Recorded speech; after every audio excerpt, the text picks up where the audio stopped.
is Quest all about? Well, that's a good question. In my view, Quest's aims are quite simple. They're about increasing the volume and the quality of science journalism that is published today. Why? Well, we need to enable citizens to make more informed decisions about the challenges that we face in our society. These challenges could be about the environment, about well-being, or indeed about the politics. And science increasingly influences all of our decision-making about these challenges. So if we're going to have more and higher quality journalism, we're going to need more journalists writing about science. And unfortunately at the moment, certainly within Europe, we have a shortage of specialists, trained science journalists. So one solution to this is to see more journalists who are not specialists in science writing about science, and in particular writing about it well.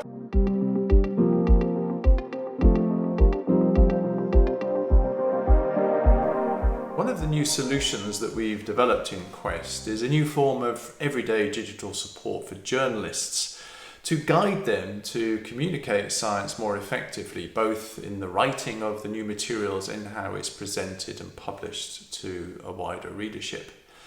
Our approach throughout the project is to co-design this new form of digital support with journalists who are writing about science, to understand their needs, to collect and support their ideas that they have about how this should happen, and to incorporate feedback into early versions of the tool.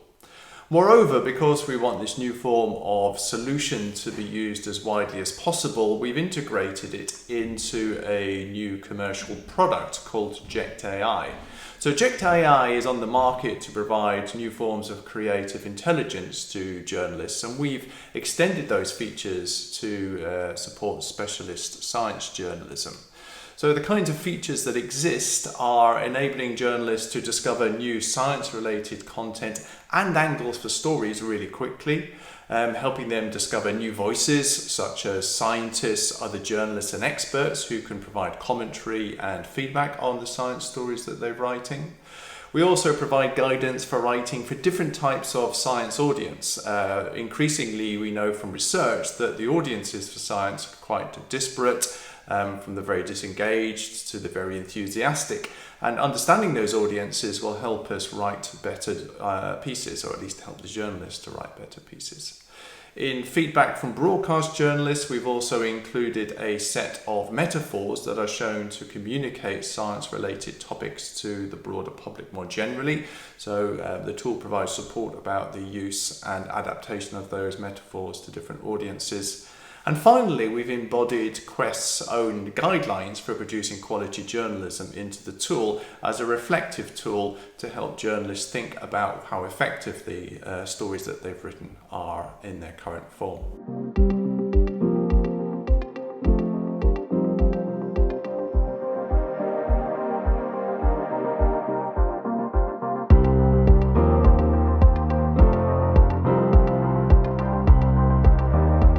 One of the features that's been added to the JECT.AI product as a result of the Quest research is one to support journalists to discover content for science journalism more quickly and efficiently than at the moment.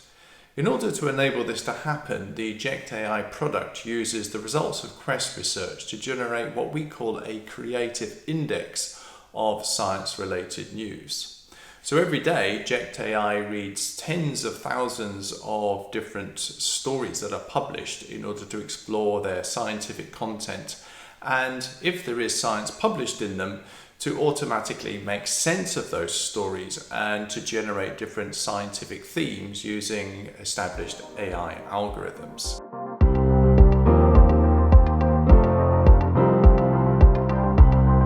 For example, JECT.AI reads different kinds of scientific publications based on different topics. So for example, because Quest is interested in the climate crisis, it will automatically read relevant stories published in Nature's Climate Change. Because we're interested in vaccines, it will automatically read and index stories published in the British Medical Journal. And because we're interested more generally in AI and society and how AI can impact society, we will read papers published in artificial intelligence in society. In order to complement these detailed and rich scientific publications, we will also index articles that are published in science magazines that provide broader coverage, such as Scientific American, and we will also index science-related stories published in other newspapers, perhaps in the science or innovation columns that are published in newspapers.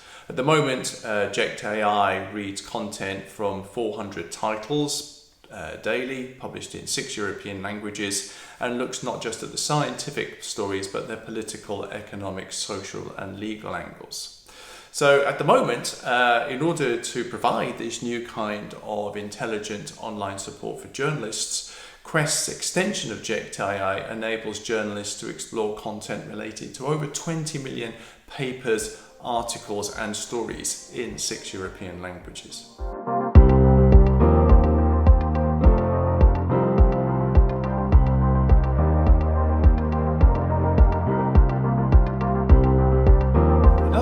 Feature of the JECT.AI product is to support journalists to discover more diverse voices who they can interview and engage with when developing their science-related stories.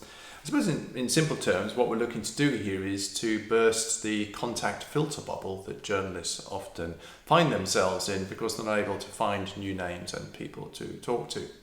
So one of the features that we've added enables the journalist to contact very quickly with other journalists who the algorithms discover are writing on related topics.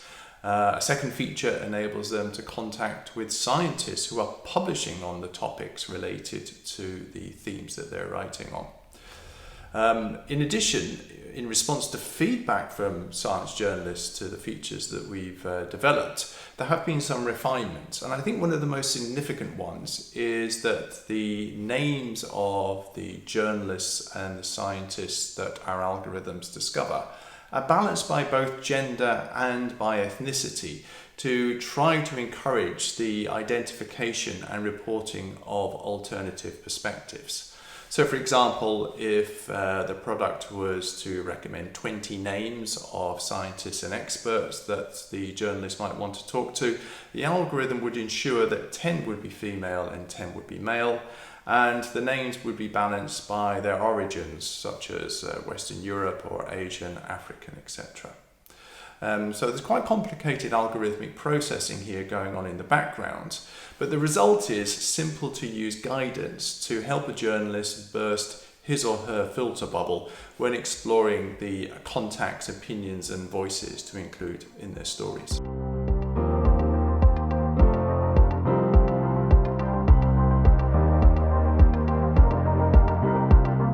Another outcome of our co-design work, working closely with the journalists to identify new features and improve the product, was to develop a feature that would help them identify and write for particular target audiences. There is a growing body of research in science journalism that suggests that there is fragmentation in the science journalism audiences. For example, you might have an audience of largely science files who are very open and enthusiastic to science being reported in the news.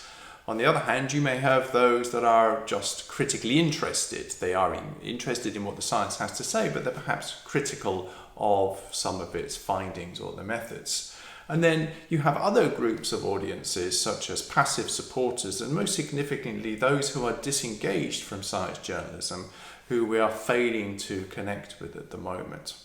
So within the design of these Quest features for JECT.AI, we worked with the profiles of these different audience segments for science journalism and designed what we call concrete audience personas. So these are fictional personas that embody the characteristics of typical people in each of these audience segments. So for example, if we're thinking about somebody who is disengaged, that might be Michelle, who is moderately in favour of basic research and having it publicly funded, but who still perceives science negatively. She perhaps has lower levels of education and a large personal and professional distance to science and scientists, which can often translate into low motivation to engage and have few contacts with it.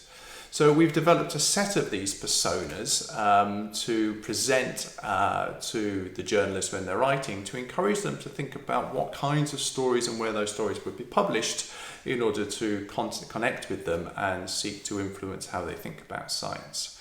Moreover, we've made each of these personas interactive within the JECT.AI product to enable the journalists to explore their characteristics, the characteristics of these personas, such as their preferred forms of receiving news, what are their interests, indeed even what are their reading levels.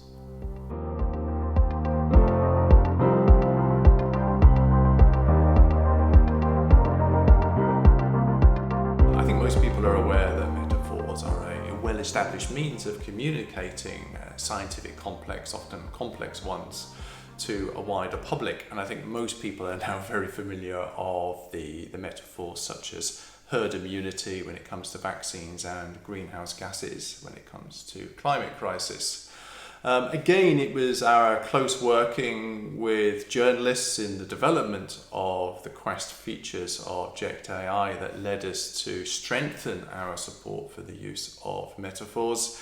In particular, I can recall working with two broadcast journalists who reported the challenge of how to report a complex science story to a broad audience in less than 2 minutes during an evening news broadcast. So this led us to develop new support for creative thinking about metaphors in science journalism. Within the Quest team, we first of all undertook a review of metaphors that have been effectively used in science, and in particular in our 3 challenge areas: the climate crisis, vaccines, and AI in society. And as a result of that research, we were able to synthesize and develop quite rich descriptions of 70 baseline metaphors, which were described in text and images that were embedded into the JECT.AI product. So the journalist is able to browse and explore these metaphors and select the ones that might help him or her better report the story. Furthermore, again, we've extended this metaphor set with different forms of interactive guidance to encourage the journalist to think more creatively about the metaphor use. For example, the tool will provoke the journalist to ask and encourage the journalist to think about whether or not the journalist audience will understand the metaphor. Is it being overused, such as herd immunity? And could it even be modified or upgraded to be more effective for your target audience?